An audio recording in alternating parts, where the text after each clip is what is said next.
It's time for Genesis chapter 9. In this chapter, God blesses Noah and his sons, and he makes a covenant with them. I'll give you the expanded summary, then we'll do the minor points and then the main points.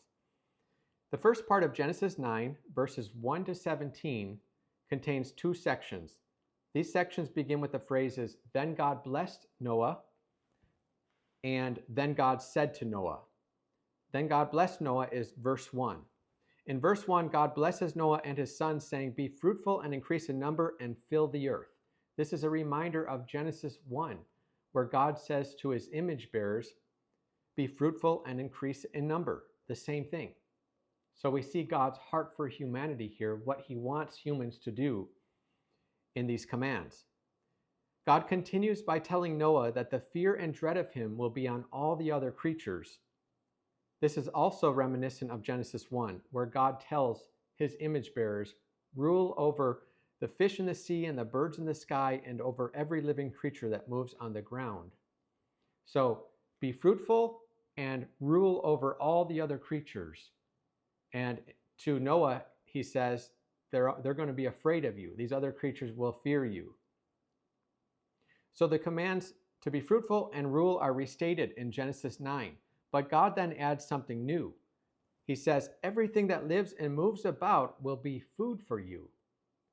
Just as I gave you the green plants, I now give you everything. But flesh with its life, that is, its blood, you shall not eat." At this point, Noah is permitted to eat meat, but he must first drain the blood. As we have seen, the major problem before the flood was violence. So God continues in his talk to Noah here in chapter 9 by saying, "From each human being, I will demand an accounting for the life of another human being. Whoever sheds human blood, by humans shall their blood be shed, for in the image of God has God made mankind." God then repeats the command to be fruitful and multiply. So in sum, here's what God says to Noah at the start, to Noah and his sons at the start of chapter 9. Be fruitful. Other creatures will be afraid of you. You are permitted to eat meat without blood. Those who kill humans will face God's judgment and human judgment. Human reciprocity will be at work. And then God ends here, "Be fruitful," again, right? So we now have 3 times where God has told humans to be fruitful in the first 9 chapters of Genesis. In the second section of chapter 9, God makes a covenant with Noah and his offspring. This is known as the Noahic covenant. The word covenant appears 8 times in Genesis 9, verses 8 to 17.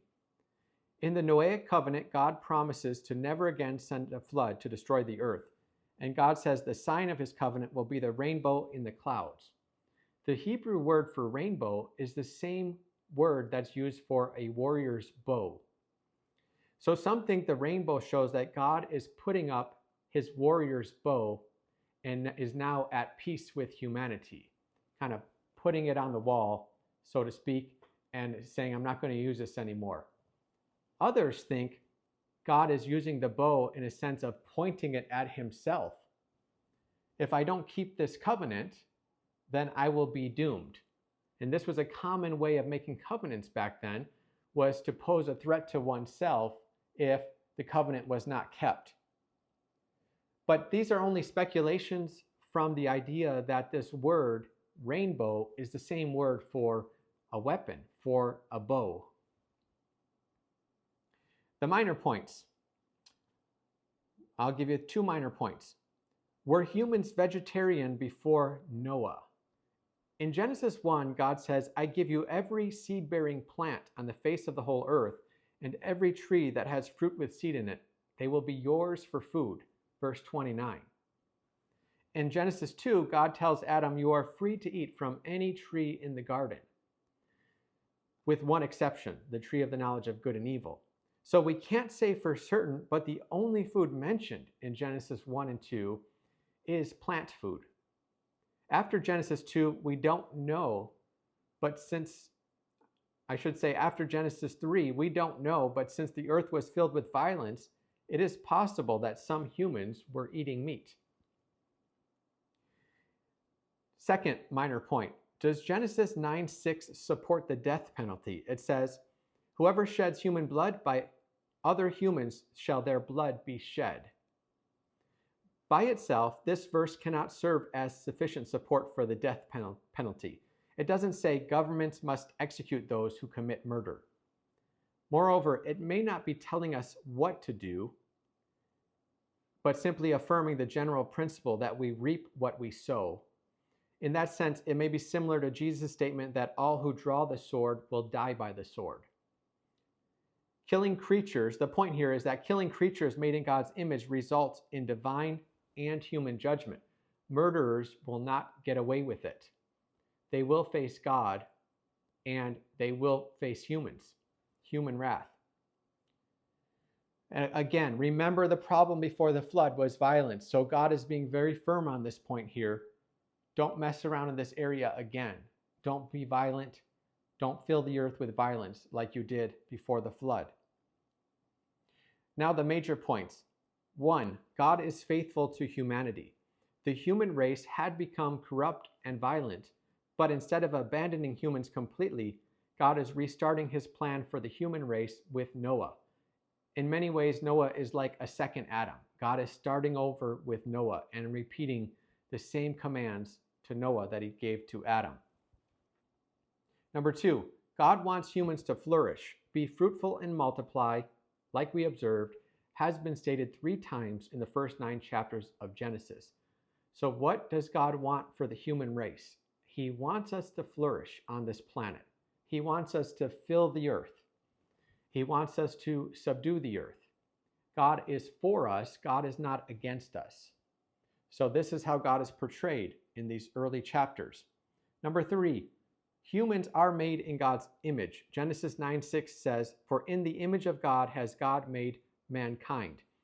This is also a restatement of the words in Genesis 1. Let us make man in our image, in our likeness. Humans are made in God's image, so killing humans is killing the image of God, and there will be consequences for that. Number 4, God is still concerned with human violence, which is why he threatens those who kill with divine punishment and human reciprocity. Number 5, God relates with us by making covenants. He made a covenant with Noah known as the Noahic covenant. Then he will make a covenant with Abraham, the Abrahamic covenant, then with Moses, the Mosaic covenant, then with David, the Davidic covenant, and then through Jesus, God establishes the new covenant.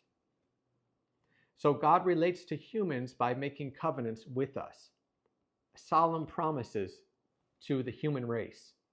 And we are wise to accept these promises and to trust these promises. And then finally, number 6, all life is sacred. Noah was not permitted to eat animal blood because the blood is the life.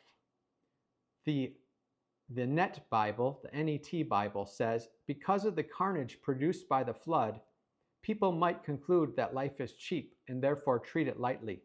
But God will not permit them to kill or even to eat anything with the lifeblood still in it, serving as a reminder of the sanctity of life. So these are the main points of the first part of Genesis 9. There is a second part that I didn't want to put in this video because it's so unusual. It's a story of Noah getting drunk and being found naked by one of his sons. So I'll do that in the next video. Thank you for watching. Please leave a comment or question below and like and subscribe.